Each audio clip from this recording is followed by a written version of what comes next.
Welsh red meat farmers say their livelihoods will be decimated if an Australian free trade agreement goes ahead. The UK government has been meeting today to discuss the deal, which they say will include protections for farmers. But as people across Wales who work in the car and aviation industries are dealing with job losses in their sectors following Brexit and COVID, our rural affairs correspondent Hannah Thomas is finding out why farmers feel they have a case for particular protection. Hannah, what's the mood among farmers then? I think it's safe to say very glum indeed. And it's not just been the weather here in Rhydyfelin and across Wales that's been stormy today. There's also storm clouds gathering over this prospect of a free trade agreement with Australia. Farmers fear that Britain could be flooded with imports of Australian beef and lamb. And if they're priced out of that domestic market, what could happen to these traditional small Welsh family hill farms like I visited today? Jonathan Huntley farms 60 head of cattle in the hills above Rhydyfelin. The miserable May weather is a world away from the sunny skies of Australia, but it means his cows can graze on grass, like most beef farms in Wales. We're a family farm here. There's a husband and wife team. My son is 21. He wants to come into the business. We're looking long term, and we want to thrive and we want to go on. So he wants farming protected in future trade deals. Lots of people are still on furlough at the moment. People in the car industry, the aviation industry, worried about their jobs. Why should agriculture get special protection? Hopefully, post-pandemic, this will be a temporary measure and those jobs will come back. The concern we've got here is if there is open access to the UK market for beef and lamb from Australia, it'll have a permanent effect on the home market and we simply won't be able to produce the product that the British public wants to buy. It'll put us under such financial constraints that we will not be able to come back. So why could Australian beef be cheaper? Well, it's the biggest exporter of beef in the world. It exports nearly 10 times more beef than the UK. And the average beef farm in Australia has 10,000 cattle. The average herd size in the UK is fewer than 30.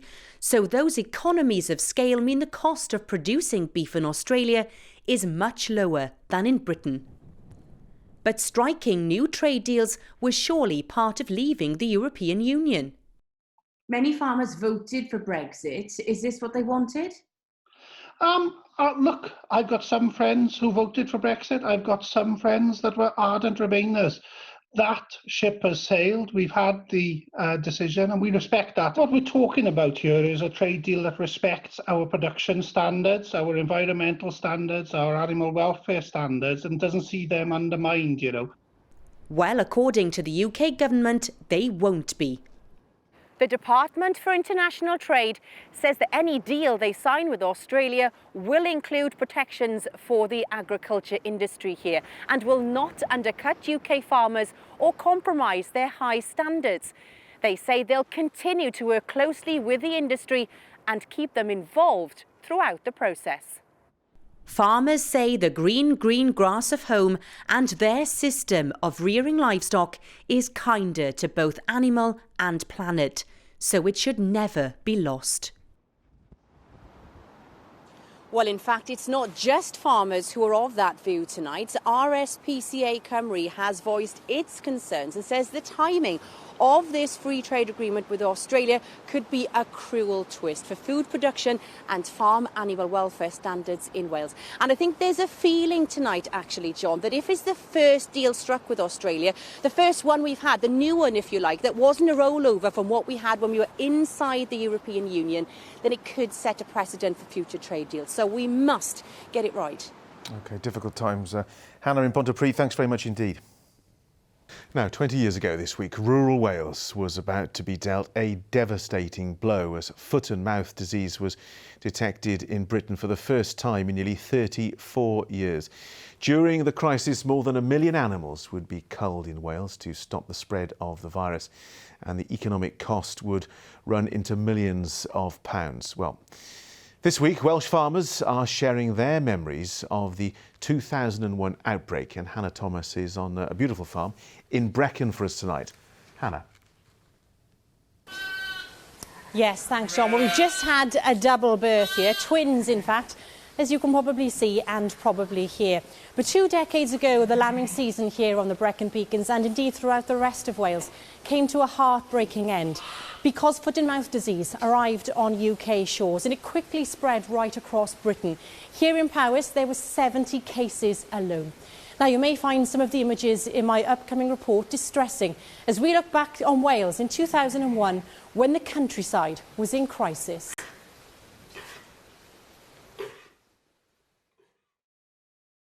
Foot and mouth was a livestock killer, but farming survived. The disease put Mike Westerby back at the beginning. He had to start his flock of sheep from scratch after watching more than 2,000 of his animals culled in these sheds on the farm. Going out in the morning, instead of looking round all of your stock, all you had was a deathly silence. After all the hard work we put in, and to see your animals slaughtered like that is just devastating.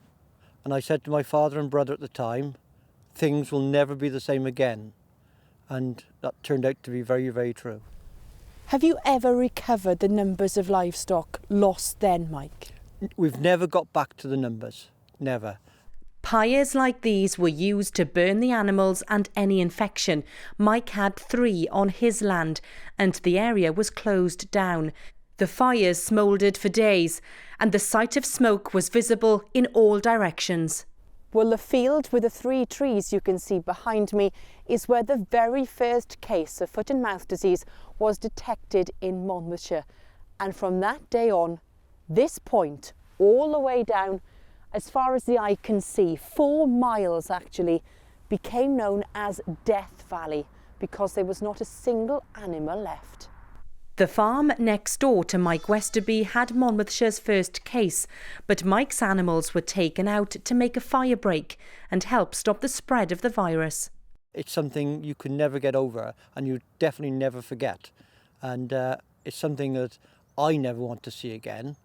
And I guess for some people, not having any animals, they weren't going to see it again. Mike's referring to those who left the industry after foot and mouth. It affected so many, including those who were involved in trying to contain the infection in Wales. Living on a small family farm, I wasn't allowed to go home with a very young daughter at the time. So, you were virtually living out of a suitcase for a number of months, really. But what we went through was nothing compared to what the farmers who lost their stock and lost sort of generations of breeding on those farms went through. And, my heart still goes out to all of those. So will we see scenes like this ever repeated? Hopefully not, according to Wales's chief vet. We now have, for the last 20 years, have had a chance to build on what we learned and to create something that's right for us and special and takes full account of how important farming is in Wales. Her role was created in response to the outbreak when animal health laws were devolved to Wales. The agricultural sector now believes that we're in a very different place, but the memories of 20 years ago will never fade fast.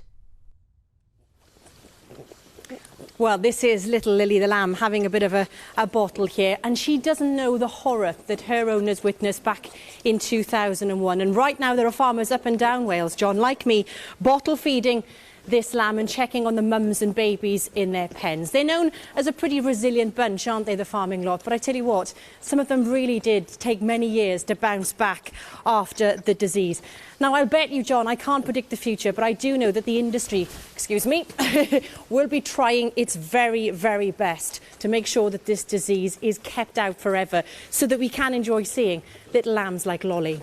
Yeah, Hannah, you've got quite a handful there, but you remember the impact only too well. And I imagine it must still be raw for farmers and generations to come, really. Absolutely, yes. And I think, I was a teenager when foot and mouth actually broke out, John. And I think, there were lots of teenagers farming around me who were worried about the future of the industry and what would happen. And as I say, it did bounce back and we did get back on our feet. But I do know that there are still concerns to make sure that this is kept out of Britain. It can only be imported in. And there are real worries that we must make sure that protections are happening to make sure that doesn't happen again. I mean, that must be the question. I mean, we're in the middle of a human pandemic now, and foot and mouth was was something of an animal pandemic. I mean, how have things changed? What is in place to stop this happening again? Well, I think, as the Wales' chief vet said there, you know, devolved powers now come to Wales as far as animal health is concerned, and she is making sure that actually we are following procedures. We have things in place now to make sure that biosecurity, food standards, food security, all those things are maintained, really, and actually that everybody knows that if they do spot signs of disease and illness in farm animals and other animals, that they're notified as soon as possible, and we can take steps and measures, preventative measures, to make sure it doesn't spread. Well, just as well it's you handling that lamb, Hannah, because I think anybody else would have had to let it go a long time ago. Thanks very much indeed. Now, when farmer Alan Jones from Beulah in Powys gave his sheepdog trainer an 8-month-old puppy to school, he gave her a bit of a challenge. Alan nearly lost his life to throat cancer 12 years ago, and as a result of the treatment can no longer use a shepherd's whistle or shout commands to communicate. So professional trainer Angie created something of a world first, as our rural affairs correspondent Hannah Thomas has been finding out. Right, so the left whistle is the red button, and like a telephone. That's it. Alan Jones is getting a crash course on how to use a whistle keyboard. Give it a couple of times, even when he's coming back, so he does remember that whistle means you come straight back to me, and he will. Just be careful he doesn't run into you and bowl you over, because he comes back fast. And she's not joking. Jock the sheepdog moves a flock by responding to 5 different tones on a device designed just for him and his owner Alan. It means that Alan can carry on as a sheep farmer, a job he's done all his life. I just love doing it, yeah. And Jock seems to listen to you already. Yeah, he's not bad, yeah. Did you have a sort of surprise when this sort of technology was presented to you? Yeah, very much so, yeah. But you think you're going to be able to get on with it just fine? I hope, yes. Good luck, Alan. Thank you very much. It's thought to be the first one of its kind in the world, and teaching Jock to react to every sound has been trainer Angie Driscoll's lockdown project from her farm near Llanllawddog in Carmarthenshire. She came across the idea for a keyboard, but it didn't suit what Alan required. I had actually seen one whistle, one tone working for somebody in Germany, again, somebody who can't use a normal whistle. But we hadn't used it where we needed 5 tones. We had to develop something where we had 4 main commands plus a recall whistle. So she and Jock turned to charity Remap, which makes bespoke products for disabled people. The difficult thing was not making the actual product, but whether Angie could train the dog to do it. She did the difficult part of it, I did the easy bit. Seeing Alan actually use it is what it's all about, really, helping him to fulfil his needs, you know, that he couldn't do before. And it's made Jock happy too.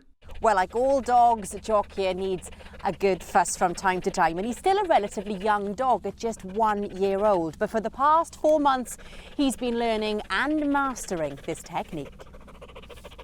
He's already enjoying big cwtches from Alan and looks raring to go on the family farm.